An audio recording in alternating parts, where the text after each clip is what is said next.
Hello student, आज का हमारा टॉपिक होगा एंटीबॉडी। इस टॉपिक के अंदर हम देखेंगे एंटीबॉडी के बारे में फुल डिटेल। एंटीबॉडी क्या होती है, कैसे बनती है, किसके रेस्पॉन्स में बनती है, कैसी स्ट्रक्चर होती है, इसका क्लासिफिकेशन क्या होता है, ये सारी चीज़ें हम इसमें देखने वाले हैं। तो सबसे पहले हम देखते हैं एंटीबॉडी क्या होती है। तो antibody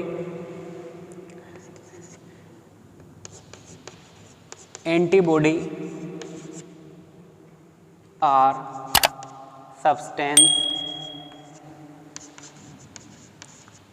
which formed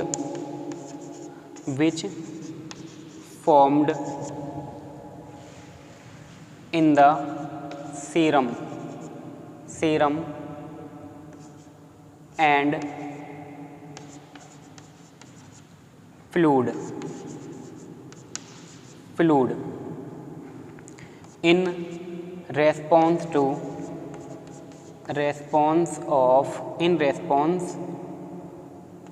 of antigen in response of antigen which react specifically in an observable manner।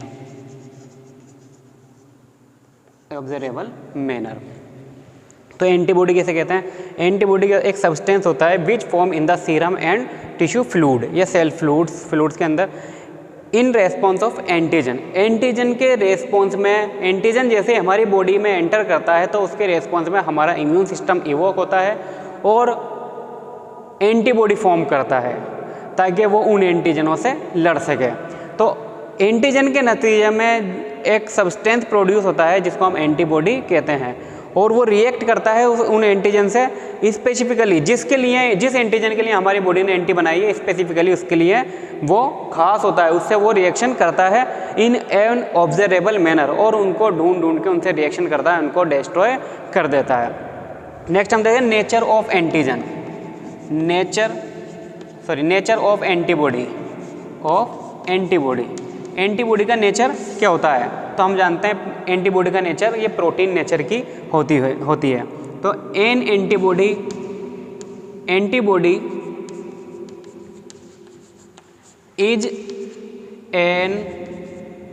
Is a globulin means protein in nature।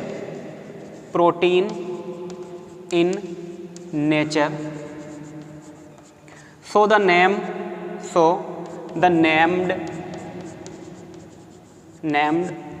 is immunoglobulin।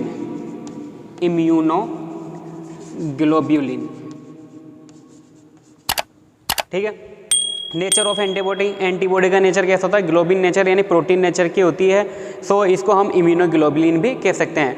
Immunity के अंदर, इम्यून रेस्पॉन्स के अंदर काम आने वाले प्रोटीन इम्यूनोग्लोबुलिन। इम्यून रेस्पॉन्स के अंदर काम आने वाले ग्लोबिन, तो उसको बोलते हैं हम इम्यूनोग्लोबुलिन, जो पर्टिकुलर हमारी इम्यून सिस्टम के अंदर वर्क फॉर्म करते हैं। नेक्स्ट देखते हैं हम इसको।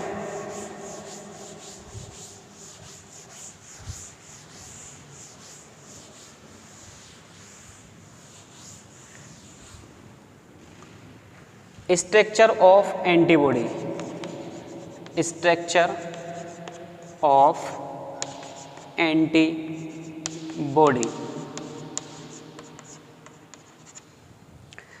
ऑफ एंटीबॉडी में हम देखते हैं, सबसे पहले तो देखते हैं एंटीबॉडी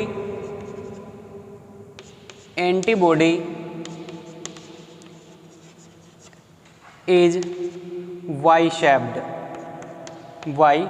शेप्ड। एंटीबॉडी कैसी होती है? वाई शेप्ड होती है।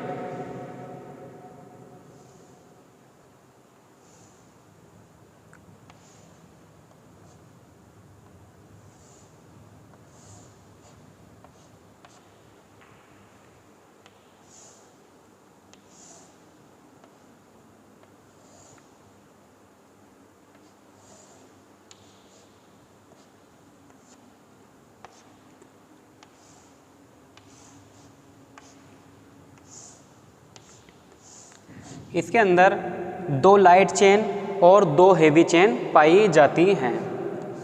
तो इसकी ये जो है ये तो लाइट चेन यानी एल चेन कहते हैं इनको, तो हम एल चेन, और ये इसकी एच चेन यानी हेवी चेन, एच चेन। ये दोनों, ये लाइट चेन और ये दोनों हेवी चेन, ये दोनों एक दूसरे से जो बंधे होते हैं वो डाई सल्फाइड बॉन्ड से बंधे हुए होते हैं। दोनों हेवी चेन एक दूसरे से अटैच होती है, डाई सल्फाइड बॉन्ड की वजह से होती हैं, और लाइट चेन हेवी चेन से अटैच होती है, वो भी किसकी वजह से होती है, डाई सल्फाइड बॉन्ड की वजह से अटैच होती हैं। इनका जो ऊपर वाला रीजन होता है, इस रीजन को वेरिएबल रीजन भी कहते हैं। क्या कहते हैं इसको हम, वेरिएबल रीजन, या फिर इसको हम और इस वाले एरिया को हम बोलते हैं Fab region, FAB, Fab region. और इसके इस यहाँ से लेके इस नीचे वाले एरिया को बोलते हैं हम constant reason,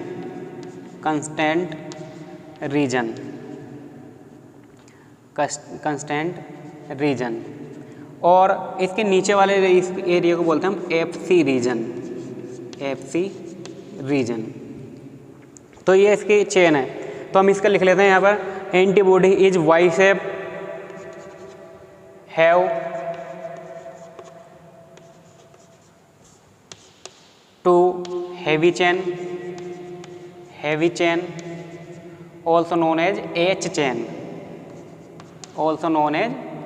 H chain, have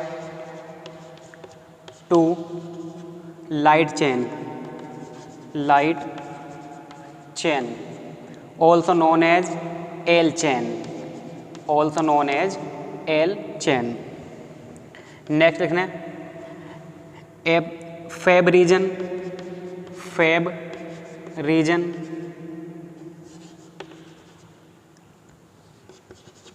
variable region,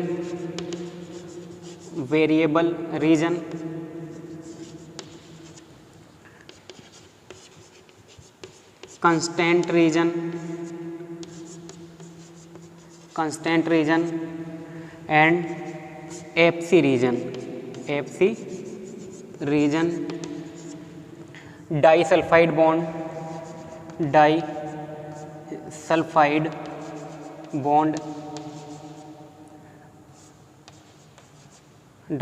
bond,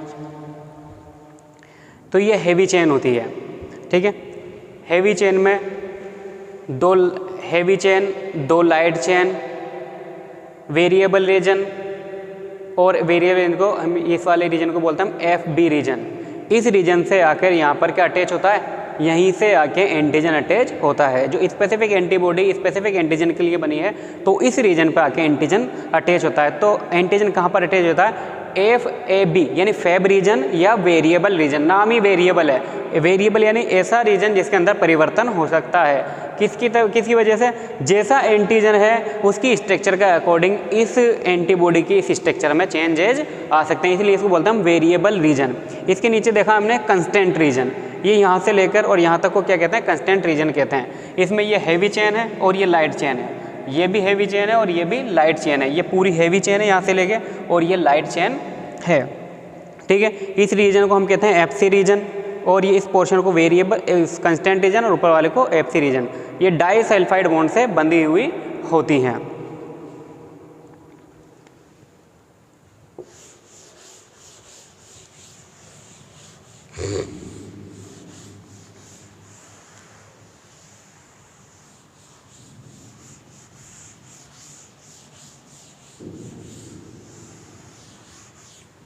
अब देखते हैं हम क्लासिफिकेशन ऑफ एंटीबॉडी।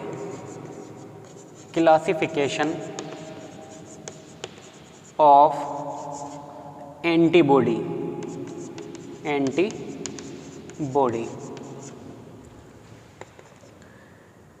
तो ये अलग अलग 5 टाइप की होती हैं, जो किसके आधार पर होती हैं, प्रेजेंस ऑफ हेवी चेन के आधार पर। तो there are 5 type of antibody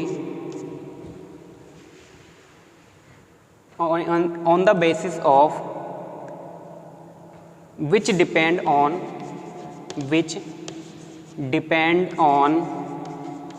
presence of heavy chain,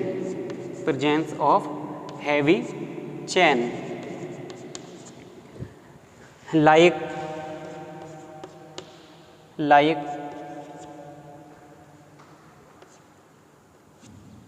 alpha,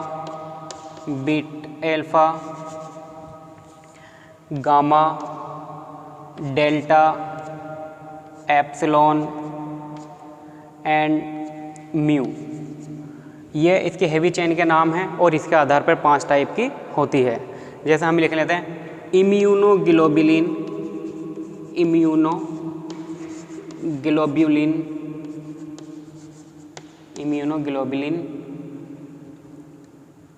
जी, इसको हम शॉर्ट में लिखना है IgG। सेकेंड देख लेते हैं हम इम्यूनोग्लोबुलिन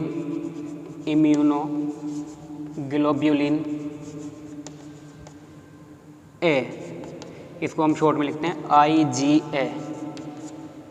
इसके बाद देख लेते हैं हम इम्यूनोग्लोबुलिन M, इसको लिखते हैं हम IgM।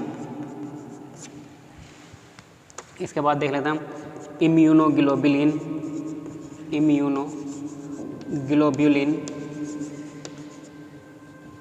D, IgD। और नेक्स्ट लिखते हैं इम्यूनोग्लोबुलिन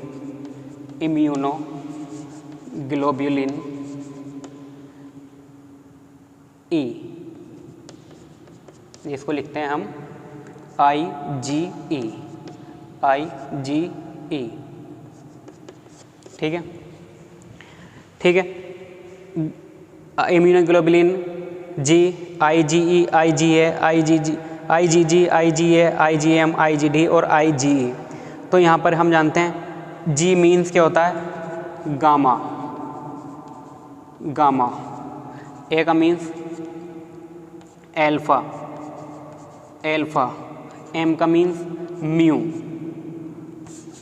म्यू बना लेते हैं। डेल्टा और E का मीन्स एप्सिलॉन। तो ये पांचों इन हेवी चेन के आधार पर 5 एंटीबॉडीज़ होती हैं। ठीक है। और इसमें जो 2 लाइट चेन होती हैं वो लाइट चेन होती हैं, इसके अंदर कितनी होती हैं, 2 light chain, TW2 light chain जो होती हैं, LIGHT लाइट चेन, वो क्या होती है, इसके अंदर एक होती है लैम्डा और एक होती है कापा। एक क्या होती है, कापा। एक एंटीबॉडी के अंदर एक साथ दोनों प्रेजेंट नहीं होती हैं। क्या तो दोनों लाइट चेन लैम्डा होंगी, ये दोनों लाइट चेन कापा होंगी। Each antibody have each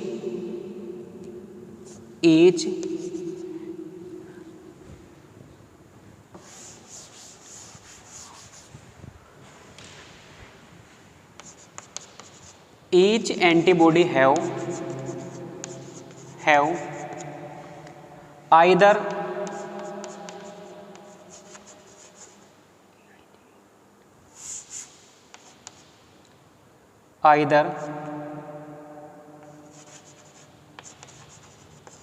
either 2 kappa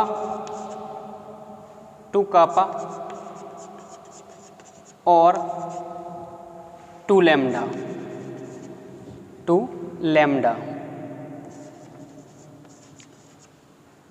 Both chain are not equal. Both chain